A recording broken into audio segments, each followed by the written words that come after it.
Je suis détendu. Je vais parfaitement bien. Et si le stress était l'un des grands oubliés du parcours vers la parentalité? C'est le thème qu'a exploré Laure Bigorre, thérapeute kinésiologue spécialisée en gestion émotionnelle, lors d'un atelier immersif au cabinet de psychologie Allopsy.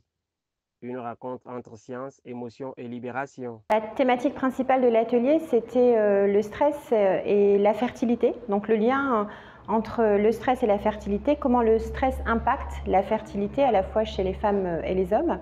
Et j'en ai profité donc pour donner des petites techniques, des petites astuces qui peuvent nous permettre à tout à chacun de gérer notre stress au quotidien. Technique de respiration, visualisation, pleine conscience, des séances thérapeutiques très enrichissantes.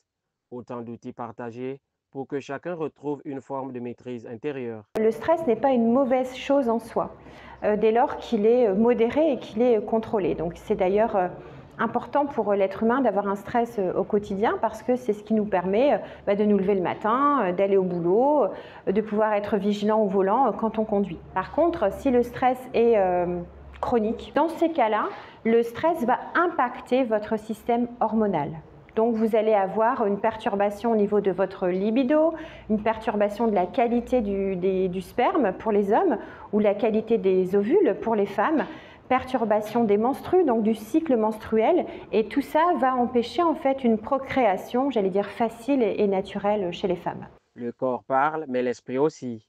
Laure Bigorre rappelle qu'il ne faut négliger aucun des deux aspects. Les conseils, c'est déjà d'identifier quelle est vraiment votre problématique. Vous pouvez avoir une problématique physique, donc il faut bien sûr consulter votre gynécologue pour savoir où vous en êtes à ce niveau-là. Une fois que tout ça est clair avec votre gynécologue et que vous êtes en traitement et que malgré tout rien n'avance, essayez de voir le volet psychologique, donc le volet émotionnel. Le docteur Mbo ne dit pas le contraire. J'ai passé une semaine assez compliquée. Je suis arrivé, j'ai profité des séances et je suis véritablement en paix et en harmonie avec moi. Parce qu'il y a un message véritablement qu'il faut porter, c'est aujourd'hui la médecine, elle est diverse et diversifiée.